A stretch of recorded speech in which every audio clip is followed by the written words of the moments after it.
Our group worked well and we got together at various times to work on the lab.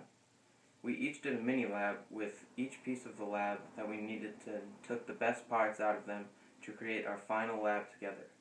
What we liked about this lab was being able to build something and see it in action instead of just doing calculations with a written lab.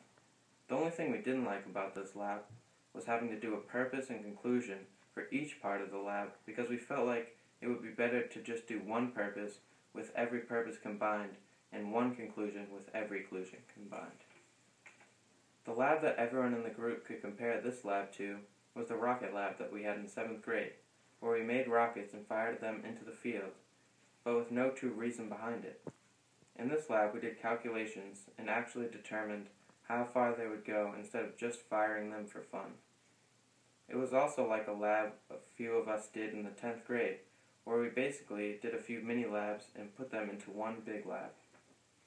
We would keep this lab for next year because it is a fun lab where you actually build things and see how it works. It is also pretty cool to shoot rockets for a lab instead of just having to do a written lab after doing an experiment indoors. We like labs where we build something and have to do stuff outside, so this lab was the most fun of the year so far.